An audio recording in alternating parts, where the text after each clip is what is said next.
بسم اللہ الرحمن الرحیم نحمده ونصلی ونسلم علی رسولہ الکریم اما بعد۔ میری آواز آپ لوگ سن پا رہے ہیں؟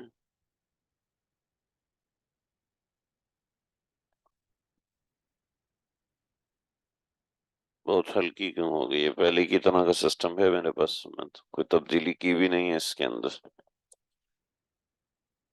چلے جی، آج کے سبق میں جتنا بھی معاملہ ہے وہ پانی کے حوالے سے ہے کہ پانی کا کیا معاملہ ہے، کون سا پانی پاک ہے، کون سا پانی۔ تو پانی کے حوالے سے متعدد احکامات یہاں پر بالکل واضح اور دو ٹوک اللہ رب العزت نے حضرت والا نے یہاں پر بیان فرمائے ہیں۔ اس کو ترتیب دیا ہے، غیر مطہر پانی اور اس کے احکامات ہیں۔ یعنی مطہر وہ ہوتا ہے، دیکھیں، ایک ہوتا ہے طاہر، ایک ہوتا ہے مطہر۔ ایک ہوتا ہے طاہر اور ایک ہوتا ہے مطہر۔ طاہر وہ ہوتا ہے جو کہ خود پاک ہو، ٹھیک ہے، لیکن دوسرے کو پاک نہ کرے۔ بطور مثال، آپ نے وضو کیا اور وضو کرنے کے بعد آپ کے بازو پہ پانی لگا ہوا ہے۔ اب یہ پانی اگر کوئی نکال لے اور نکالنے کے بعد اس سے وضو کرے تو یہ درست نہیں ہے۔ آپ نے نہایا اور آپ کی داڑھی سے پانی کے قطرے ٹپک رہے ہیں، کوئی اس پانی کو استعمال کرے، کوئی اس پانی کو جمع کرے اور جمع کر کے اس پانی کو استعمال کرے، تو یہ وہ پانی طاہر تو ہے لیکن مطہر نہیں، وہ پاک کر نہیں سکتا۔ مطہر وہ پانی ہے جو کہ پاک کر سکتا ہے، ٹھیک ہے؟ تو وہ پانی جو پاک کر سکتا ہو اس کو مطہر کہتے ہیں، اور جو صرف خود پاک ہو اس کو طاہر کہتے ہیں۔ ٹھیک ہے، امید ہے بات سمجھ میں آ گئی ہوگی۔ تو غیر مطہر پانی یعنی وہ خود تو ناپاک نہیں ہے، خود تو پاک ہے لیکن پاک کر نہیں سکتا۔ کسی پھل، درخت، پتوں سے نچوڑے ہوئے عرق سے وضو کرنا درست نہیں ہے۔ اسی طرح جو پانی تربوز سے نکلتا ہے اس سے اور گنے وغیرہ کے رس سے وضو کرنا درست نہیں ہے۔ جس پانی میں کوئی اور چیز مل گئی یا پانی میں کوئی چیز پکا لی گئی اور ایسا ہو گیا کہ عرف میں اس کو پانی نہیں کہتے بلکہ کوئی اور نام دیا جاتا ہے، جیسے شربت ہے، شیرہ ہے، شوربہ ہے، سرکہ ہے، گلاب ہے، عرق گاؤ زباں ہے، ایسی چیزوں سے وضو اور غسل درست نہیں۔ عرق گاؤ زباں جو ہے یہ ایک دوائی کا نام ہے، بالکل پانی کی طرح ہوتی ہے۔ اگر کوئی چیز پانی میں ڈال کر پکانے سے رنگ، مزہ وغیرہ بدلا تو اس پانی سے وضو درست نہیں۔ البتہ ایسی چیز پکائی گئی جس سے رنگ، مزہ نہیں بدلا تو اس سے وضو درست ہے۔ جیسے مردہ نہلانے کے لیے بیری کے پتیاں پکاتے ہیں تو اس میں کوئی حرج نہیں، البتہ اگر اتنی زیادہ ڈال دیں کہ پانی گاڑھا ہو جائے تو اس سے وضو اور غسل درست نہیں۔ جیسے پانی ہے، اس پانی کے اندر انڈا ڈال کے ابال لیا، تو اب وہ جو انڈا ڈال کے ابالا ہے اس سے پانی کا کوئی رنگ وغیرہ نہیں بدلا، لہذا وہ پانی مطہر ہے، وہ طاہر بھی ہے، مطہر بھی ہے۔ کپڑا رنگنے کے لیے زعفران گھولا یا پڑیا گھولی تو اس سے وضو درست نہیں ہے، ٹھیک ہے جی، کیونکہ وہ اس کا رنگ بالکل تبدیل ہو جائے، ذائقہ بھی تبدیل ہو، بو بھی تبدیل ہو جاتی ہے۔ پانی میں دودھ مل گیا اور دودھ کا رنگ اچھی زرے پانی پر آ گیا تو وضو درست نہیں ہے۔ اگر پانی میں دودھ کا رنگ نہیں آیا تو وضو درست ہے۔ واضح مسائل ہیں۔ دیکھیں، ان چیزوں کو دہرانا ضروری ہے، اگر آپ اس کو دہرائیں گے نہیں تو یہ مسئلے ذہن سے نکل جائیں گے، اور ملٹیپل ٹائمز یعنی 2 سے 3 مرتبہ انسان اس کو دہرا لیتے ہیں تو وہ ذہن میں جم جاتے ہیں، بیٹھ جاتے ہیں، ورنہ نہیں جمتے۔ جس پانی میں نجاست گر جائے اس سے وضو غسل درست نہیں ہے، چاہے وہ نجاست تھوڑی ہو یا بہت ہو۔ البتہ اگر جاری پانی ہو تو نجاست گرنے سے ناپاک نہیں ہوتا جب تک اس کا رنگ، بو، مزے میں کوئی فرق نہ آئے، جیسے ہم نے کل دے دردے کا مسئلہ پڑھا۔ جب نجاست کی وجہ سے رنگ یا مزہ بدل گیا یا بو آنے لگی تو بہتا ہوا پانی بھی ناپاک ہو جائے گا، اس سے وضو درست نہیں ہے۔ چھت پر نجاست پڑی ہو، بارش برسنے کی وجہ سے پر نالا چلے تو اگر آدھی یا آدھی سے زیادہ چھت ناپاک ہو تو وہ پانی نجس ہے۔ اگر چھت آدھی سے کم ناپاک ہو تو وہ پانی پاک ہے۔ اگر نجاست پر نالے کے پاس ہو اور اتنی ہو کہ سب پانی اس سے مل کر آتا ہو تو پانی نجس ہے۔ ایک موٹا سا مسئلہ ہے، آج کل گاؤں دیہاتوں میں یہ مسئلہ چلے گا، شہروں میں تو پتہ ہی نہیں ہوتا۔ جی، اگر پانی، کیونکہ چھت کے اوپر عام طور پہ مینگنیاں یا اس طرح کی چیزیں ہو جاتی ہیں، اب اس سے کیسے انسان تمیز کرے، وہ جب بارش آتی ہے تو پانی نیچے گرتا ہے، لہٰذا اس کو پاک ہی شمار کیا جائے گا۔ اگر پانی آہستہ آہستہ بہتا ہو، بہت جلدی جلدی وضو نہ کریں، ٹھیک ہے، تاکہ استعمال شدہ پانی دوبارہ ہاتھ میں نہ آ جائے۔ پانی آہستہ ہو تو وضو بھی آہستہ کرنا چاہیے، جلدی جلدی نہیں کرنا چاہیے۔ مستعمل، اور دیکھیں پانی کم ہے، بطور مثال آدھی بالٹی ہے، اب اس سے غسل کرنا ہے، تو ایسا کیا، سر پہ پانی ڈالا اور پورے جسم کو مل لیا، تو اب وہ سر کا پانی استعمال ہو کے جسم کے اوپر آ رہا ہے، سر کا پانی استعمال ہو کے جسم کے اوپر آ رہا ہے، جب جسم پہ آ رہا ہے تو وہ تو پانی مطہر تو نہیں ہے، طاہر تو ہو گیا، چونکہ سر سے لگا تو پورے جسم پہ پانی ڈالنا پڑے گا، تو تھوڑا تھوڑا پانی پورے جسم پہ ڈالے گا، ایسا نہیں کہ سر کے اوپر ڈال دیا اور پھر اس کے پانی کو پورے جسم پہ استعمال کر رہا ہے، یہ درست نہیں ہے، ٹھیک ہے، یہ ایک مثال ہے۔ مستعمل اور غیر مستعمل پانی کے مسائل، اگر کوئی نہ سمجھ بچہ یا پاگل وضو کرے تو پانی مستعمل نہیں ہوگا، ٹھیک ہے جی، یہ ایک مسئلہ ہے، ایکسیپشنل مسئلہ ہے، فقہا نے لکھا ہے، نہ سمجھ بچہ یا پاگل پانی سے وضو کرے گا تو پانی مستعمل نہیں ہوگا، یہ ایک واضح بات ہے، ٹھیک ہے۔ اس کی ریزننگ کے اوپر ہم نہیں جاتے، بڑی بڑی چیزیں ہیں۔ پاک کپڑا، برتن، دوسری پاک چیزیں جس پانی سے دھوئی جائیں اس سے وضو اور غسل درست ہے۔ کپڑا پاک کپڑا پانی میں ڈالا، اس کپڑے کو نچوڑ کے وضو کر رہے ہیں، بالکل درست ہے، کوئی حرج نہیں۔ لیکن شرط ہے پانی گاڑھا نہ ہو جائے، محرم میں اس کو مائع مطلق یعنی صرف پانی کہتے ہوں، ٹھیک ہے نا، یہ نہ کہتے ہو صابن کا پانی، یہ نہ کہتے ہو کہ بھئی یہ پانی گدلا ہو گیا ہے، ٹھیک۔ اگر پانی سے ایسے برتن وغیرہ دھوئے جائیں جن میں کھانے پینے کی چیز لگی ہوں تو ایسے پانی سے وضو اور غسل کی جواز کی شرط یہ ہے کہ پانی کے 3 وصفوں میں رنگ، بو، مزہ میں سے 2 وصف باقی ہوں۔ اگر ایک وصف بدل گیا اور 2 وصف بدل گیا، اگرچہ ایک وصف بدل گیا ہو، ٹھیک ہے، لیکن اگر 2 وصف بدل جائیں تو پھر درست نہیں ہے، ٹھیک ہے، یہ باریکی ہے اس مسئلے کی، اس کو سمجھیں۔ مستعمل پانی کا پینا، کھانے کی چیزوں میں استعمال کرنا مکروہ ہے، اور وضو اور غسل اس سے کرنا درست نہیں ہے، البتہ ایسے پانی سے نجاست دھونا درست ہے۔ اللہ اکبر، ہمارے ایک ساتھی ہیں، انہوں نے جاپان میں ایک سسٹم بنایا ہے، اور وہ سسٹم انہوں نے مجھے بتایا سارا، انہوں نے مجھے اس کی پریزنٹیشن دی، کہا کہ جو پانی ہم استعمال کرتے ہیں، ایک تو پانی ہے جو ہم واش روم میں استعمال کرتے ہیں، وہ بلیک واٹر ہے، ٹھیک ہے، وہ بلیک واٹر ہے، ٹھیک ہے، وہ ضائع کرنا ہے۔ لیکن ایسا پانی جس سے ہم نے کپڑے دھوئے ہیں، ایسا پانی جس سے ہم نے نہایا ہے، ایسا پانی تو یہ ہے، یہ بلیک واٹر نہیں ہے، وائٹ واٹر ہے، ٹھیک ہے، یہ وائٹ واٹر ہے، تو ہے نا، اس پانی کو پلانٹ کرتے ہیں، اور وہ کر کے اس کو ایسا کرتے ہیں کہ باتھ روم کے فلش میں یہ پانی آ جاتا ہے، اور فلٹر ہو کے یہ فلش میں آ جاتا ہے، جب آپ اس کو فلش کرتے ہیں تو یہ پانی بلیک واٹر میں تبدیل ہو جاتا ہے، تو یہ پانی جو ریسائیکل ہوتا ہے، اس کے ذریعے سے کوئی استنجا نہیں کرتا، اس کو فلش کے لیے ہم استعمال کرتے ہیں، اس پانی کو ریسائیکل کر کے پھر ہم اس کو پودوں میں ڈالتے ہیں، ٹھیک ہے، جیسے وضو خانہ ہے تو وضو خانے سے پانی لے کے پودوں میں چلا گیا تو وہ ٹھیک ہے، لیکن اس کو یعنی کیاری بنائی ہوئی ہے، اور اس کیاری کے اندر جو آپ پانی استعمال کر رہے ہیں تو اس میں کوئی حرج نہیں، اس کے لیے آپ کو تازہ پانی استعمال کرنا کوئی ضروری نہیں ہے، ٹھیک ہے۔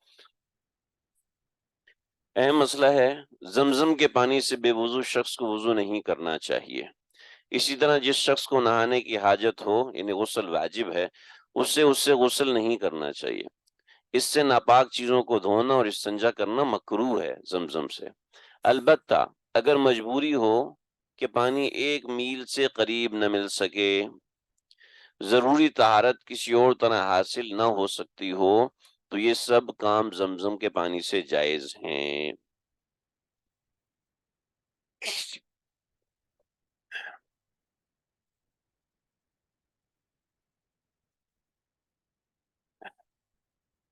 دیکھیے جی، بہت سے لوگ حرم کے مطاف میں جو زمزم لگا ہوا ہے یا مختلف زمزم کے لگے ہوئے ہیں، تو لوگ اس سے وضو کر رہے ہوتے ہیں کہ ہمیں باہر نہ جانا پڑے۔ اصل میں پتہ نہیں ہوتا، کیونکہ باہر جائیں گے تو اندر آنے کا کوئی راستہ نہیں ہے۔ اصل میں حرم شریف میں ہر طرف انہوں نے وضو خانے بنائے ہوئے ہیں۔ کسی کو پتہ ہونا چاہیے، پتہ نہیں ہوتا، اس وجہ سے لوگوں کو پریشانی ہوتی ہے۔ وضو خانے بنائے ہوئے ہیں، یعنی 8 وضو خانے ہیں۔ یہ اس طریقے سے یوں ہر مقام پہ 8 وضو خانے بنے ہوئے ہوتے ہیں، تمام منزلوں پہ بنے ہوئے ہیں کہ لوگوں کو اگر طواف کے درمیان وضو کی ضرورت پیش آتی ہے تو کر لینا چاہیے۔ لیکن بطور مثال نہیں مل رہا، باہر جانے میں مسئلہ ہے، تو اس صورت میں گنجائش بہرحال ہوگی۔ تو یہ ایک، لیکن حتی الامکان زمزم سے وضو نہیں کرنا چاہیے جس کا وضو ٹوٹ چکا ہو۔ البتہ وضو کرنے کے بعد برکت حاصل کرنے کے لیے، چونکہ زمزم کھلا صرف حرم شریف میں ملتا ہے، تو اس لیے وہاں وضو کر سکتے ہیں، بوتل بھر کے اس کے ذریعے سے وضو کرے برکت کے لیے، تاکہ اس کی برکات حاصل ہوں۔ عورت کے وضو اور غسل کے بچے ہوئے پانی سے مرد کو وضو اور غسل نہ کرنا چاہیے، اگرچہ ہمارے نزدیک اس سے وضو وغیرہ کرنا جائز ہے، مگر امام احمد کے نزدیک جائز نہیں، اختلاف سے بچنا بہتر ہے۔ عورت کے بچے ہوئے پانی سے مرد وضو نہ کرے، یہ بہتر ہے۔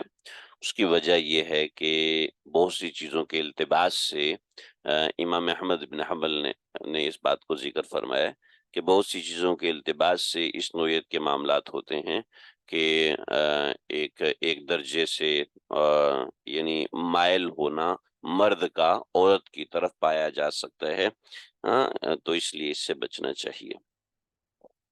جن جگہوں پہ اللہ کا عذاب کسی قوم پر آیا، جیسے سمود، عاد کی قوم، اس جگہ کے پانی سے وضو اور غسل نہ کرنا چاہیے۔ مسئلہ بالا کی طرح اس میں بھی اختلاف ہے، یہاں بھی اختلاف سے بچنا اولا ہے۔ مجبوری میں وہی حکم ہے جو زمزم کے پانی کا ہے۔ دھوپ میں گرم کیے ہوئے پانی سے سفید داغ ہو جانے کا ڈر ہے، برس کا مرض، اس لیے اس سے وضو اور غسل نہ کرنا چاہیے۔ یہ حکم طبی لحاظ سے، شرع کے اعتبار سے نہیں ہے، یعنی کوئی گناہ ثواب کی بات نہیں۔ پانی کے متفرق میں عرض کیا تھا کہ پانی کے مسائل، ایسے ناپاک پانی کا استعمال جس کے تینوں وصف یعنی رنگ، بو، مزہ نجاست کی وجہ سے بدل گئے ہوں، کسی طرح درست نہیں ہے۔ نہ جانوروں کو پلانا درست ہے، نہ مٹی میں ڈال کر گارا بنانا جائز ہے۔ اگر تینوں وصف نہیں بدلے تو اس کا پانی جانوروں کو پلانا، مٹی میں گارا ڈال کے بنانا اور مکان میں چھڑکاؤ کرنا درست ہے، مگر ایسے گارے سے مسجد نالے پہ۔ مسئلہ واضح ہے۔ دریا، ندی اور وہ تالاب جس کی زمین نہ ہو، وہ کنواں جس کے بنانے والے نے وقف کر دیا ہو، اس پانی سے عام لوگ فائدہ اٹھا سکتے ہیں۔ کسی کو یہ حق نہیں کہ کسی کو اس کے استعمال سے منع کرے یا اس کے استعمال میں ایسا طریقہ اختیار کرے جس سے عام لوگوں کو نقصان ہو، جیسے کوئی شخص دریا یا تالاب سے نہر کھود کر لائے، اس سے وہ دریا یا تالاب خشک ہو جائے، یا کسی گاؤں یا زمین کے غرق ہونے کا اندیشہ ہو، تو اس کا استعمال کا طریقہ کار درست نہیں۔ ہر شخص کو اختیار ہے کہ ناجائز طریقہ استعمال سے منع کر دے۔ بات واضح ہے، یعنی ایک نہر ہے، اس سے ایسی نہر کھودی جس سے جناب سامنے والی نہر ہی خالی ہوگی، سامنے والے مچھیروں کا کاروبار خراب ہو گیا، تو اس طرح کی چیزوں سے بچنا چاہیے۔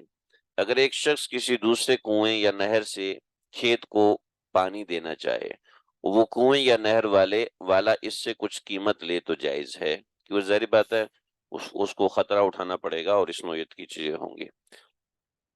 دریا، تالاب، کنویں وغیرہ سے جو شخص اپنے کسی برتن، بالٹی، ڈرم میں پانی بھرے تو وہ اس پانی کا مالک ہو جائے گا۔ اس پانی کو اس شخص کی اجازت کے بغیر کسی کو استعمال کرنا درست نہیں ہے۔ البتہ اگر پیاس سے بے قرار ہو جائے تو زبردستی چھین لینا جائز ہے، جبکہ پانی والے کی بنیادی ضرورت سے زائد ہو، مگر اس پانی کا ضمان دینا پڑے گا۔ اس سے سمجھ میں آتا ہے کہ وہ پانی جو انسان کے پاس ہوتا ہے، انسان اس کا مالک ہوتا ہے، انسان اس پانی کو استعمال کر سکتا ہے اور انسان اس پانی کو بیچ بھی سکتا ہے۔ واٹر پلانٹ کے بزنس کو بہت سے لوگ اپنے نظام میں ناجائز اور حرام کہہ رہے ہوتے ہیں، یہ ایک مسئلہ ذیل میں سمجھ لیں۔ لوگوں کے پینے کے لیے جو پانی رکھا ہو، جیسے گرمیوں میں راستوں میں وہ لوگ پانی رکھ دیتے ہیں، ایسے وضو غسل کے استعمال اسے وضو غسل کے لیے استعمال کرنا درست نہیں، البتہ زیادہ ہو تو مذائقہ نہیں۔ جو پانی وضو کے واسطے رکھا ہو اس کا پینا درست ہے، جو پینے کے لیے رکھا ہے اس کے لیے اس سے وضو درست نہیں، اور جو وضو کے لیے رکھا ہے اس سے پینا درست ہے۔ ٹھیک ہے جی، چھوٹے چھوٹے مسائل ہیں لیکن اہم ہیں، بڑی ہی اہم ہے۔ دیکھیے جی، اہم مسئلہ ہے، کسی شخص کی مملوک زمین میں کنواں، چشمہ، حوض، نہر وغیرہ ہو تو دوسرے لوگوں کو پانی پینے سے یا جانوروں کو پانی پلانے سے یا وضو غسل کرنے کے لیے پانی لینے سے یا بالٹی بھر کے اپنے گھر کے درخت یا کیاری میں ڈالنے سے منع نہیں کر سکتا، کیونکہ اس میں سب کا حق ہے۔ البتہ اگر جانوروں کی کثرت کی وجہ سے پانی ختم ہونے کا یا نہر وغیرہ کے خراب ہونے کا اندیشہ ہو تو روکنے کا اختیار ہے۔ اگر اپنی زمین میں آنے سے روکنا چاہے تو دیکھا جائے گا پانی لینے والے کی ضرورت دوسری جگہ سے پوری ہو سکتی ہے یا نہیں۔ اس کی ضرورت دوسری جگہ سے پوری ہو سکتی ہے، مثلا کوئی دوسرا کنواں وغیرہ 1 میل شریح سے کم فاصلے پر موجود ہے اور وہ کسی مملوک زمین میں بھی کہاں چلا گیا میں بھی نہیں، تو اس زمین والے کو روکنے کا اختیار ہے۔ یعنی دوسری جگہ سے ضرورت پوری ہو سکتی ہے تو اپنی زمین سے روک سکتا ہے۔ بھئی شہری لوگوں کے لیے یہ مسائل نہیں ہے، لیکن اس کا یہ مطلب نہیں ہے کہ آپ لوگ اس کو سنیں ہی نہیں اور اس میں دلچسپی نہ دکھائیں۔ شریعت کے مسائل ہیں، اس کو سمجھنے پڑھنے میں ثواب ہی ثواب ہے اور کچھ نہیں۔ اور اس کی ضرورت دوسری جگہ سے پوری نہیں ہو سکتی تو اس کنویں والے سے کہا جائے گا یا تو اس شخص کو اپنے کنویں یا نہر وغیرہ پر آنے کی اس شرط پر اجازت دے دے کہ نہر وغیرہ کو نقصان نہیں پہنچے گا، ورنہ اس کو جتنے پانی کی ضرورت ہو تم خود نکال کر یا نکلوا کر اس کے حوالے کرو۔ البتہ اپنے کھیت یا باغ کو پانی دینا بغیر اس شخص کی اجازت کے دوسروں کے لیے جائز نہیں، اس سے منع کر سکتا ہے۔ یہ کنویں کے مسائل ہیں، آگے شروع ہو رہے ہیں۔ شوہر کو بھی بچنا چاہیے بیوی کے استعمال کرنے سے، نہیں، شوہر کے لیے منع نہیں، یہ عام نامحرم کا مسئلہ ہے، نامحرم کا مسئلہ ہے، تو اس میں اس کی کوئی حرج نہیں۔ آپ صلی اللہ علیہ وسلم نے چند لوگوں کو منع کیا تھا، لیکن مسئلہ اس کا یہ تھا کہ ان کی بیوی جو ہے وہ پاک صاف و ستھری نہیں رہتی تھی۔ آج کل تو عورتیں ویسی مرد کی نسبت زیادہ صاف ستھری رہتی ہیں، لیکن اگر کسی کے گھر میں اس نوعیت کے مسائل ہیں کہ اس کو اس نوعیت کے وسوسے ہو جاتے ہیں تو اس میں بھی اس شخص کو بچنا چاہیے۔ لیکن مسئلہ اتنا سا ہے کہ یہ عام طور پہ کوئی اتنی بڑی چیز نہیں ہے جس کو یہ مکروہ کہا جائے، بس ایک چونکہ اختلاف ہے تو اس اختلاف کی بنیاد پر یہ بات کہی جاتی ہے کہ اس اختلاف سے بچنا چاہیے۔ تو یہ پانی کے مسائل ہیں، اور خاص طور پر گاؤں دیہات کے اندر اس نوعیت کی چیزیں ہوتی ہیں، لوگوں نے ٹیوب ویل لگائے ہوتے ہیں تو ٹیوب ویل کے تو یہ مسئلہ نہیں ہے، لیکن مسئلہ بہرحال اس سے ملتا جلتا ہی ہے۔ سبق ہمارا یہیں تک ہے، انشاءاللہ آگے پڑھیں گے۔ وصلی اللہ تعالی علی خیر خلقہ محمد وآلہ وصحبہ اجمعین برحمتہ یا ارحم الراحمین۔